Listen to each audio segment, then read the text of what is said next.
हमारे पूज्य श्री बराना वाले महंत जी महाराज, पूज्य परम पूज्य श्री महंत श्री शिवनंदन दास जी महाराज बराना में मुरली मनोहर मंदिर पे वो महंत पद पर विराजमान हुए।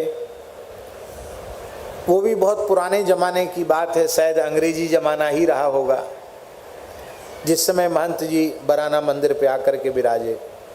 प्रदेश स्वतंत्र हो गया था तो उनके माध्यम से महाराज जी का यहाँ आना जाना अधिक हो गया।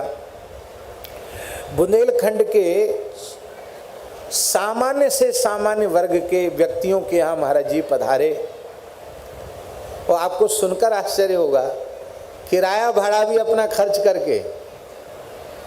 हमको तो महाराज जी के साथ अनेकों यात्राएं करने का अवसर मिला। ट्रेन से आना, साधारण टिकट लेकर के मथुरा से झांसी, और फिर बसें भी कम चलती थी और भूसा जैसी बसें भरी जाती थी। और उस समय बसों में कोई धुआं पीने पर भी प्रतिबंध नहीं था। उसमें बैठते ही लोग बीड़ी बीड़ी पीने लग जाते थे और उन बसों में महाराज जी बैठकर यात्रा करते, हम लोग भी यात्रा करते। और गांव में कोई रहने की व्यवस्था नहीं, आहार की व्यवस्था नहीं।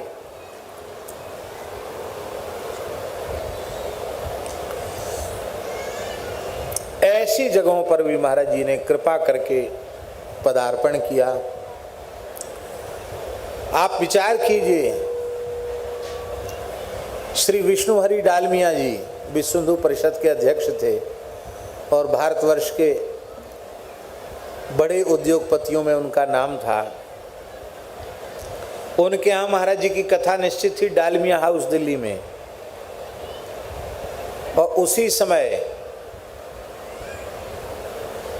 एक बंधा गांव के गरीब आदमी ने वहाँ के शुक्ला जी पंडित जी के द्वारा 15 पैसा का पोस्ट कार्ड डाल दिया कि मिति इतने से इतने तक कथा बांचवे की कृपा करें। तो महाराज जी ने डालमिया जी को चिट्ठी लिख दी कि आप बड़े लोग हैं, आपको बड़े से बड़े वक्ता उपलब्ध हो जाएंगे, आप इन तिथियों में किसी भी वक्ता को बुलाकर कथा कहें, करवा लें। हमारे पुरानी जजमानी है बुंदेलखंड, हम वहाँ जाएंगे।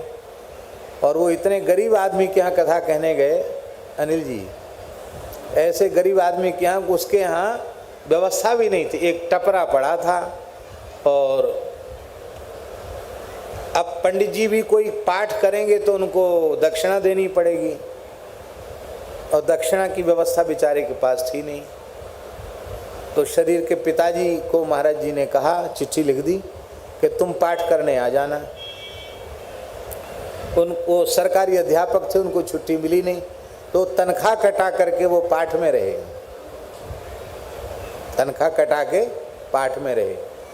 और जब पूरी कथा हो गई तो अब पता नहीं पंचायत जुड़ती है कि नहीं, उस समय तो पंचायत जुड़ती थी। पंच कहते थे कितनी दक्षिणा पंडित को देनी चाहिए।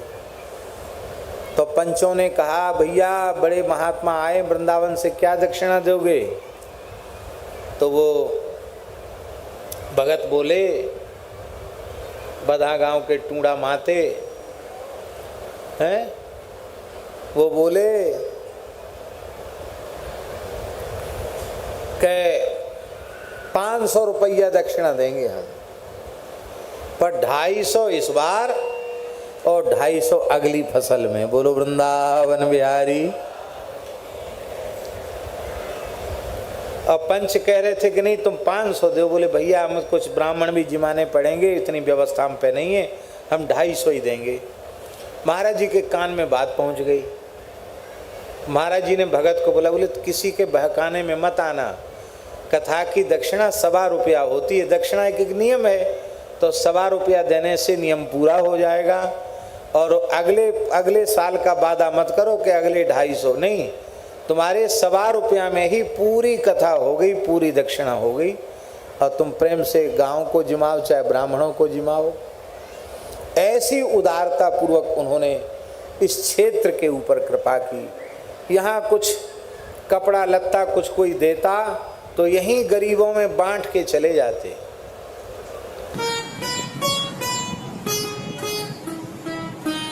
श्री सीताराम। प्रतिदिन सत्संग एवं दर्शन के लिए श्री महाराज जी के ऑफिशियल चैनल को जरूर सब्सक्राइब करें।